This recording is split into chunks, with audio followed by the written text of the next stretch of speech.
La mujer que se había lanzado desde su apartamento en Chapinero y que era la continuación de la historia del periodista unos años atrás, había pedido protección policial porque temía por su vida.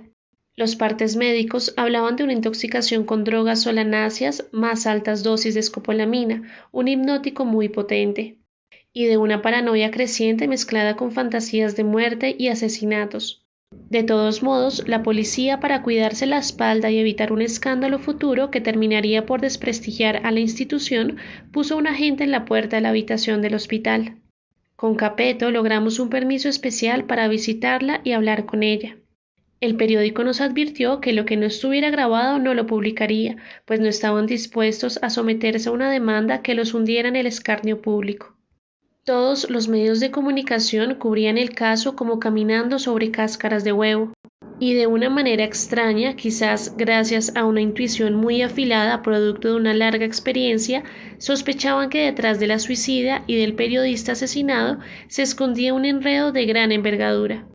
Llegamos al hospital, presentamos nuestra documentación y el permiso especial ante la policía que estaba de guardia, y entramos a entrevistar a esa mujer que, desesperada por la presencia de un hombre que la perseguía a todas partes, había preferido lanzarse al vacío antes que continuar viviendo semejante pesadilla.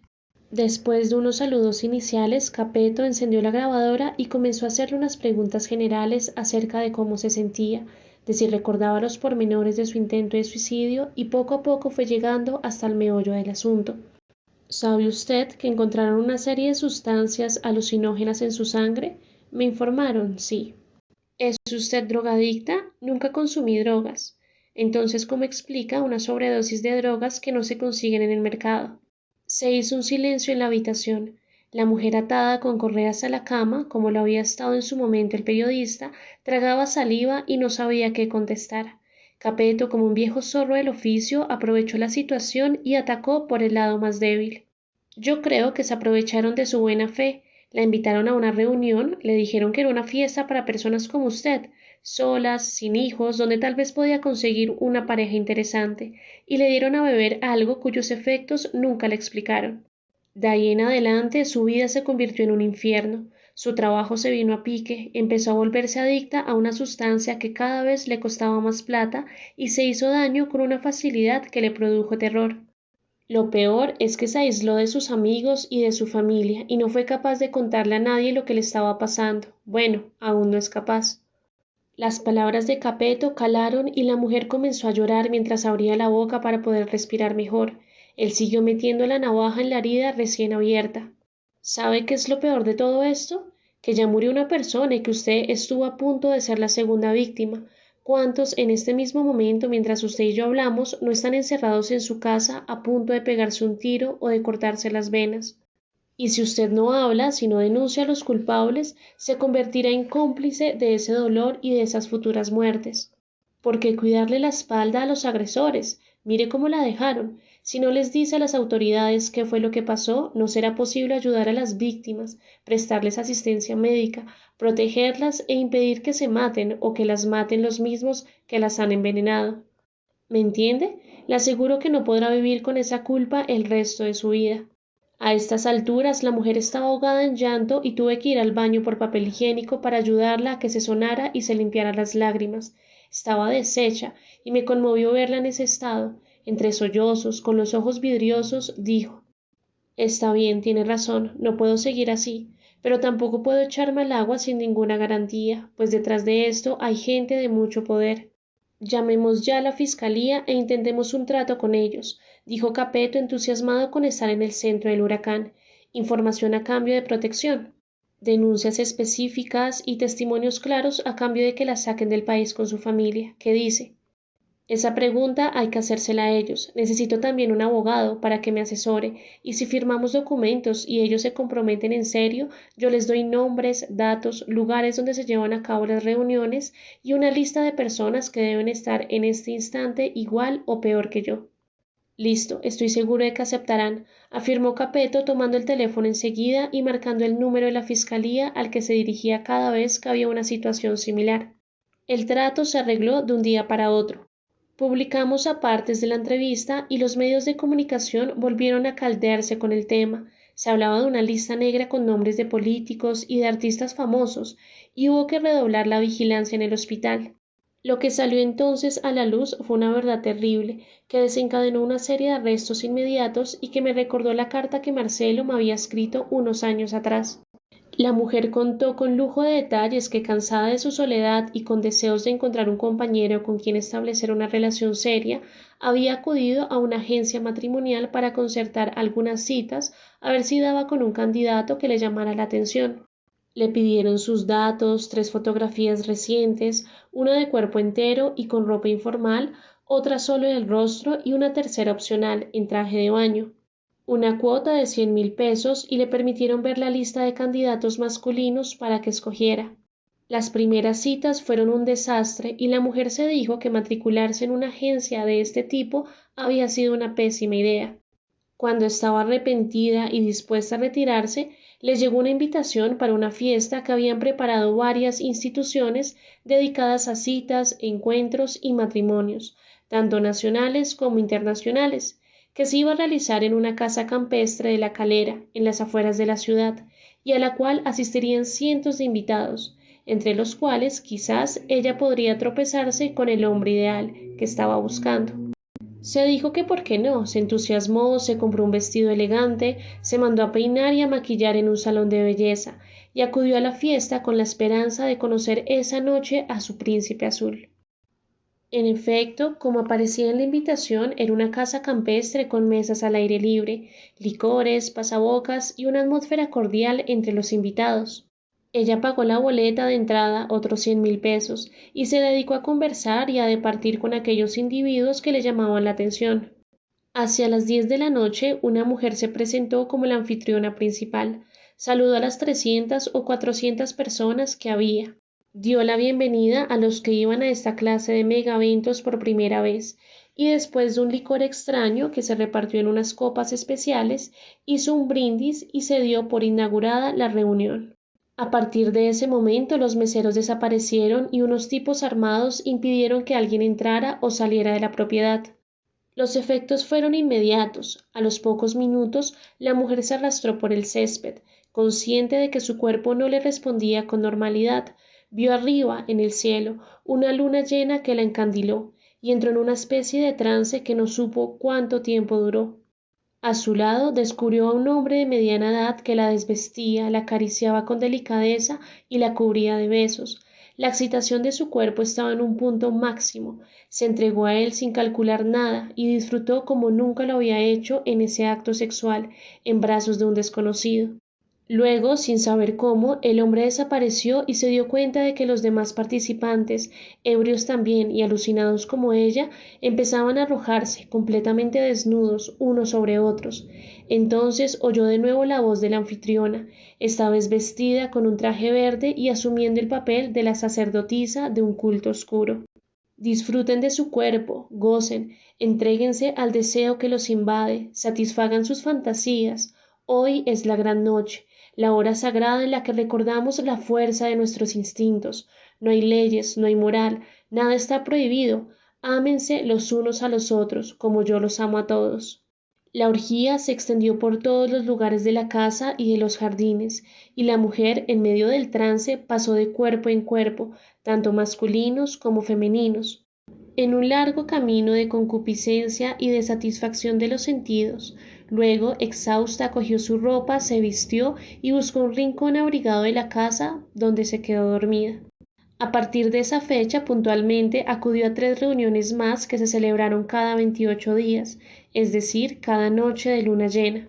Al principio sintió miedo, ganas de contarles a sus amigas más íntimas las inusuales experiencias que había tenido, pero después se dijo que era su vida privada, que a nadie le debía importar lo que ella hacía o dejaba de hacer, que no pensaba aguantarse juicios morales y censuras hipócritas por su comportamiento, y que ya había sufrido lo suficiente los rigores de la soledad y la soltería prolongadas como para volver a ellas.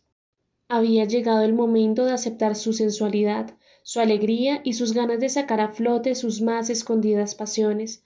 Al fin y al cabo, la vida era una sola, y había que disfrutarla a plenitud. Así fue cayendo en un agujero negro del que no supo cómo salir. Después de esas 3 reuniones quedó enganchada y suplicó que le vendieran pequeñas dosis del líquido que le habían suministrado durante las ceremonias.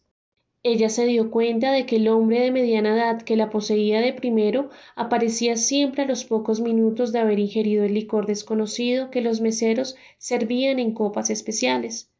Y era ese hombre el que la tenía obsesionada, el que ella quería ver a cualquier precio. Sospechó claro que ese hombre no existía en la vida ordinaria, que era producto del alucinógeno, pero le pareció tan real su mirada penetrante, su rostro perfecto, sus manos fuertes, la forma como la acariciaba y la penetraba durante el acto sexual, que decidió que no podía tratarse solo de un producto de su imaginación. 1 gramo de la sustancia costaba 80.000 pesos y solo servía para un trago y nada más. Empezó a ahorrar en los demás gastos con tal de poder cubrir un consumo regular de la pócima. El hombre, en efecto, aparecía siempre, la acariciaba, la excitaba, la desnudaba y se hundía en su sexo, produciéndole varios orgasmos sucesivos. Era imposible no sentirse bien, no disfrutar un encuentro así, no entregarse sin pensar en nada. No obstante, se hizo la pregunta clave muchas veces: ¿quién era ese hombre? ¿De dónde salía? ¿Era ella misma en el desdoblamiento andrógino? De esta manera perdió la voluntad, casi no comía, su salud se resintió y le entregaba casi todo su dinero a un mensajero que le llevaba el poderoso polvo a domicilio, hasta que decidió lanzarse por la ventana de su apartamento con tal de detener ese doloroso descenso a los infiernos de su propia mente. Lo mejor de la declaración de la mujer es que durante las reuniones había reconocido a otros de los invitados que eran colegas suyos o personajes de la política, de la farándula o del arte y la literatura. Así fue como la policía empezó a seguir pistas rápidamente, a ubicar a otras víctimas que se hallaban en estados de adicción lamentables. Algunos habían entregado ya casas, carros y propiedades en las afueras de Bogotá, y a iniciar una persecución para detener a los cabecillas de la banda, sobre todo a la mujer que cumplía con el rol de sacerdotisa. A los pocos días se supo que la casa de la Calera había sido allanada y que la jefa del cartel negro, como se le empezó a llamar a la organización, era Magnolia Marulanda, una antigua artista plástica elegante, distinguida, de gustos sofisticados, que por alguna razón había dado con la fórmula medieval del brebaje y no había dudado en comercializarlo sin medir las consecuencias. Los medios de comunicación la bautizaron como la bruja, y las fotos dejaban ver a una mujer de cabellera negra ensortijada, delgada, de estatura mediana y ojos negros almendrados, que mostraban un carácter recio y decidido. En su casa del centro de la ciudad, las autoridades allanaron un taller con cuadros pintados al óleo y esculturas que dejaban ver una sensibilidad exquisita y un refinamiento de épocas pasadas. Críticos especializados afirmaron que por medio de la obra se podía trazar un perfil aproximado de la artista bruja, introspectiva, aguda, atravesada por fuerzas oscuras, que lograba exorcizar gracias a su trabajo creativo, con una inteligencia de esas que cuando se volvía en su contra la convertía en su peor enemiga, y daba a dominar a los demás no porque fuera una persona ególatra o con ínfulas de grandeza, sino porque su templanza interior sometía a los que la rodeaban con facilidad y los condenaba a una posición de seres frágiles y serviles. Se ofrecieron recompensas por televisión, se desplegó un escuadrón especial para dar con su paradero, se presionó a sus subalternos para que aflojaran la lengua, pero nada, Magnolia nunca apareció. Los mitos que la imaginería popular tejió sobre ella hablaban de que había fletado un barco en Cartagena y que se había hecho a la mar con sus principales obras de arte sobre la cubierta. Según esa versión, era dueña de una de las islas del Rosario, y allí, entre el mar y la naturaleza agreste de su isla, seguía celebrando sus siniestros rituales en las noches de luna llena.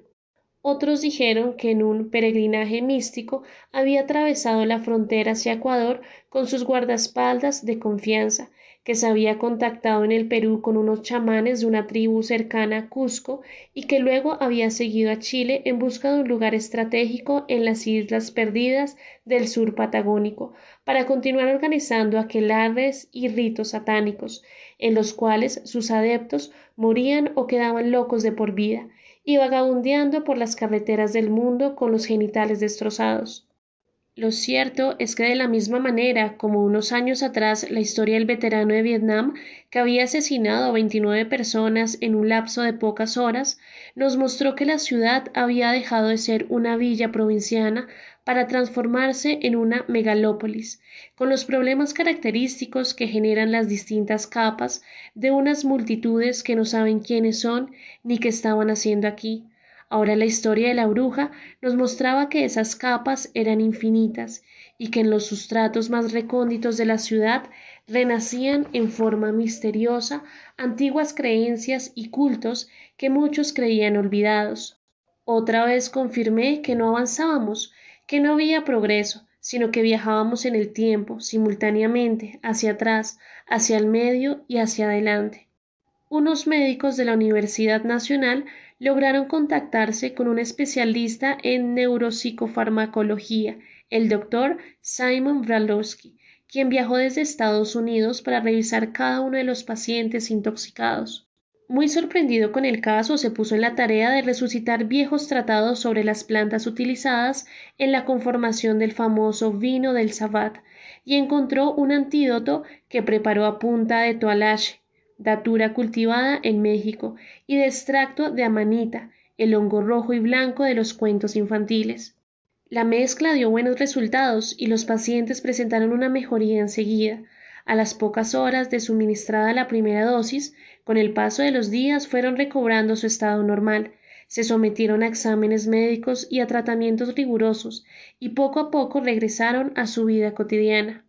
Yo abrí una carpeta aparte de mi archivo fotográfico con el título Desdoblamientos, y allí puse las fotos que había sacado de las víctimas de la bruja, porque unas eran las fotos para el periódico y otras muy distintas las mías, las que yo guardaba como una memoria visual con propósitos estéticos.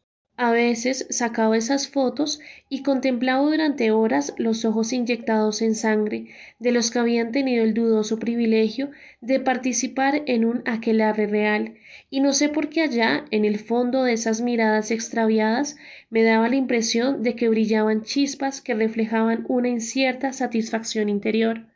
¿Y es que acaso ellos no habían conocido los laberintos más escondidos de la identidad, esos donde descubrimos que detrás de nosotros hay otros seres agazapados en la oscuridad?